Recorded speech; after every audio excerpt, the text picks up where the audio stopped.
Welcome to episode 172 of Marketing Without the Marketing. My name is Michael Bosey. I'm your host, and I'm really glad that you're here. Now, I hope that you're all doing well, staying healthy, and as best you can, weathering all the disruptions that we're experiencing, both as humans and as small business owners. Let's face it, this has hit us hard. I feel it myself. You probably do as well. And we're doing what we can to both support the businesses that we love and also, as small business owners, just trying to stay afloat. Now, my hope is that this episode and this mini-series that I'm launching will help with this a little. I want to talk about online stores, both the strategy in general and optimizing these things so that they work really, really well, which might be more important than ever right now. Now, of course, this is not going to work for every single business, but if you are doing some of your business online, selling products and or services and doing that via a website and all that, this might help. This mini-series I'm calling Online Store Strategy 201 will be 3 episodes and part of a larger series called Content Marketing 201, where I go through everything strategically about setting up and running a website, a blog, email strategy, social media. And now we'll talk about online store. Now, if you've been following along, you know that this whole thing is a part of what I call the customer pathway, a journey of sorts that a prospective customer comes along on with you, right? And you help guide them down this pathway. Not all of them are going to make it all the way through, but some will. And if you look at that top level, that starts with SEO and social media, bringing people into your site, right? Helping them with discovery.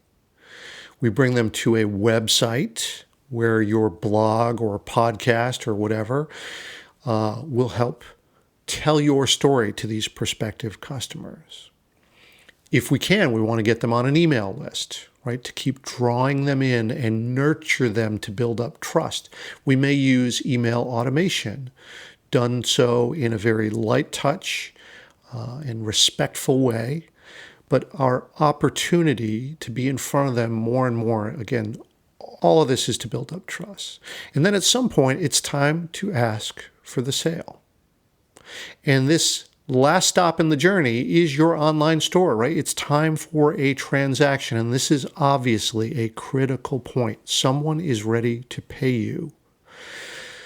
It can't fail now. This thing can't fall down at the last leg, right? You have to be able to seal the deal here. And that's where your online store comes into play.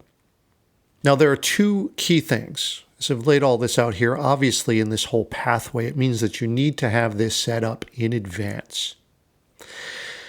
And number 2, this has to be as frictionless as possible because, let's face it, there's already resistance to a transaction. As soon as someone's pulling their wallet out, got the credit card ready, you know, because you've been there too, you pause for a moment. You hesitate, right? This is a big step in your relationship when someone is ready to pay you. So let's look at this more deeply in this episode. And like I said, this might be more important than ever with more and more small businesses being forced to conduct most, if not all, of their business online.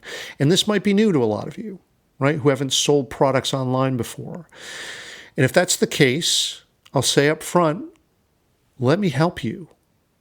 Book a session with me and I'll walk you through it. Go to controlmousemedia.com/strategy. Hit me up and we'll walk through this one-on-one. I've used most of the major platforms and many of the smaller dedicated ones as well. Let me help directly. I could shorten the cycle for you quite a bit with that. But what I hope is that this episode and the 2 that follow will give you the things that you need to do to get set up, optimize this so that it's working really, really well. All right, let's start with platforms. The major ones that I've used are 3D Cart, which is a standalone platform to be able to sell products online. I've got a lot of experience with that one, with a couple clients in particular. But I've also used Shopify. That also has a standalone version and a plug-in version where, it just functions as a part of any WordPress site. Much like WooCommerce, I've used this one as well. This one I've only used as a plug-in on a standard WordPress site. I'm not sure if they have their own online store. I believe that they do. And then the one that I use most often for my sites is something called MemberPress, which is a WordPress plugin for subscriptions. And I use this for my online courses and downloads. Now, look, these are just the ones I've used with clients. There are dozens of others, and you'll find that there are other websites like Squarespace, for instance, that has online store features contained within it. So there are many, many different options that you can use. Now, all the platforms that I just mentioned function as sort of, as a website, if you will, or a part of your website. And I'll get into this in a little bit. But if you're not ready for that, there are also other dedicated platforms that are usually sector specific. So, for instance, something like Gumroad is for selling digital products, and you'll find that a lot of folks, can sell ebooks there, for instance. Speaking of books, Amazon KDP, Smashwords, Lulu, Kobo, all these are places where you can sell digital books or even print books, like Lulu in particular. Or think of, for selling artwork, jewelry, paintings, design, things like Etsy, which is very, very well known, but other places like DeviantArt is another popular one for art and design. Or music. You could use something like Bandzoogle, which is what I use for my band, the Rockmores, where we run our site on that and can sell digital downloads too. But for music, there's also things like CD Baby, TuneCore, DistroKid. We use DistroKid as well. Or, for products like mugs or T-shirts, like something like Cafe Press can do both, or Spreadshirt, where you can design your own T-shirts and sell them. And these things function as their own marketplace and can help get you up and running really quickly. But whatever you do, whatever platform you use, you still have to consider that it is a digital representation of you. It's still a website. Right? So that means that you have to have everything be super clear and direct. All of the standard rules of content strategy apply. It's just one step in the pathway, an important step, but it's still the pathway. So that means that we're going to treat this just like any other page or post on our site, right? A clear and direct title, a clear and keyword optimized description, a nice image or series of images that draw people in and give them information about the product that you're selling. Making sure all of this is organized really, really well with headers, chunked content, make it easy for people to make a decision to purchase. All of the meta content that needs to be there too and optimized for SEO. Same rules apply.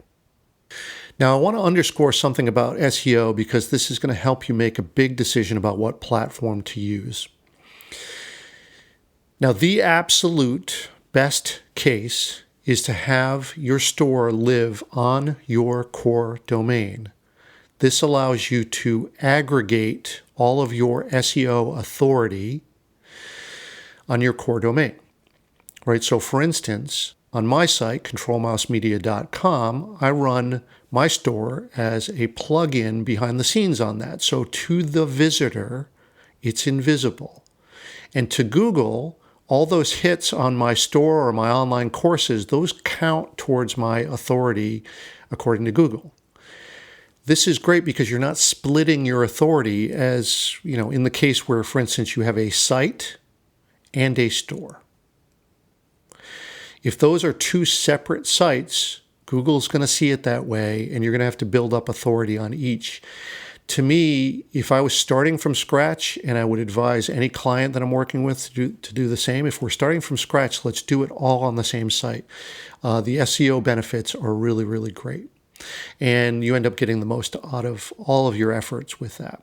And look, discovery can happen here too. I mean, just because we set this whole thing up to be a customer pathway to work our way down from, the first touch on social all the way down to your online store. I mean, look, people could be searching for a product and their first stop might be your store. So that's why SEO is really important.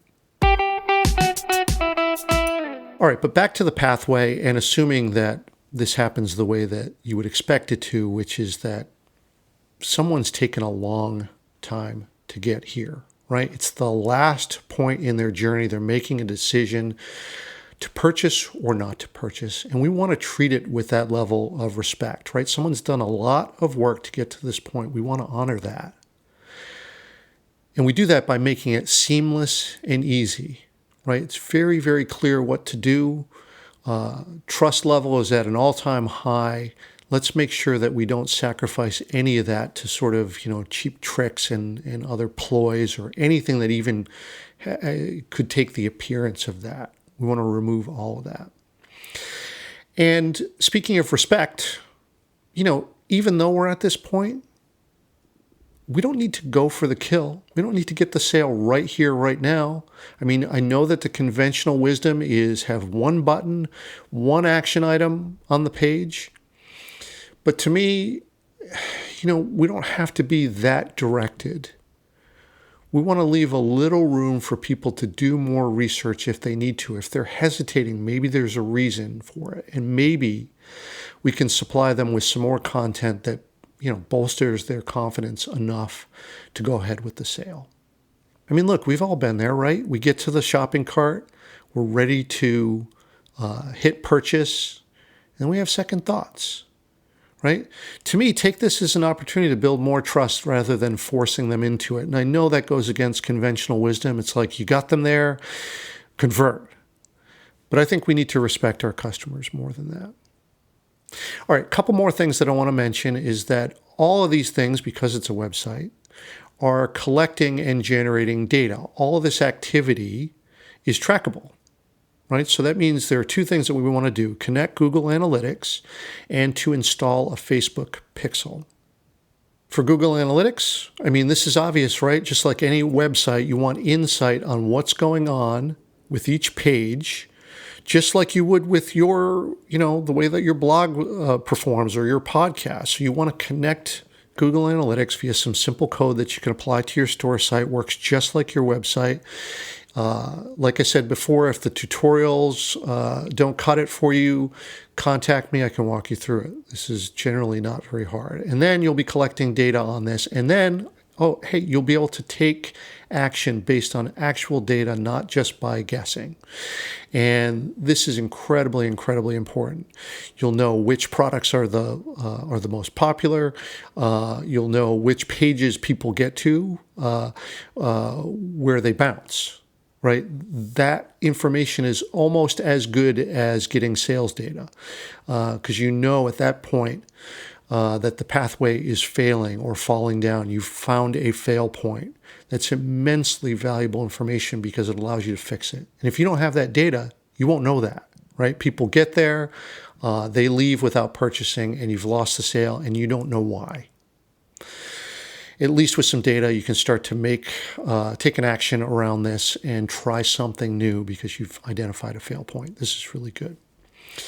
And a quick word about Facebook Pixel. I mean, look, if you plan to run any Facebook ads and you operate in a sector where that might work, let's connect the Facebook Pixel. It can do really cool things with page level insights for products. It even has abandoned cart code that can integrate with some of the majors, which is kind of cool. And also you can match audiences who have bought similar items. This is called lookalike audiences in Facebook and can be a really, really valuable tool. Not to mention that it connects to Instagram as well, all as a part of your business manager in Facebook. You have Facebook and Instagram. And look, this strategy won't work for everyone. It just depends on the audience to whom you're marketing. Some are incredibly easy to reach and some are not. With some clients, for instance, it's a no-brainer just because that particular demographic happens to be on Instagram. So we're going to use that and maybe try running some ads. Now, I did a whole episode on this. It's the last episode, if you scroll back, about running Facebook ads and all the considerations that would go into that. But the short version is make it a part of a larger strategy. It cannot be a one and done.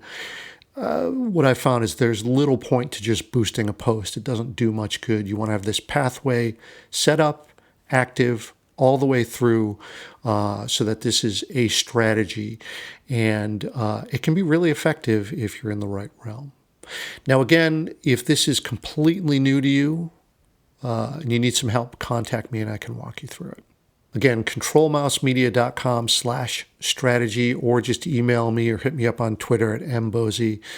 Either way, it'd be easy to give you some assistance on this. All right, I think I'll stop there, and I want to get into the two key levers. All right, I think I'll stop there for now. This is sort of an overview of strategy, but in the next two episodes, I want to get into the two key levers that you can pull once you have someone on your online store. And those two things are scarcity and urgency. And we'll just show you how to optimize those in the next two episodes. All right, I think I'll stop there, and hopefully that's a good overview of just, getting your store set up and optimized. For the next two episodes in this mini-series, I want to dedicate to the two levers that you can pull once you have someone on your page to get them to actually make a purchase. That's scarcity and urgency. And those will be the next episode, so I hope you'll join me then. Until then, stay healthy, stay put, and I wish you all the best in weathering this. Again, reach out, let me know if you need some help. I'd be happy to do so. All right, we'll see you on the next episode.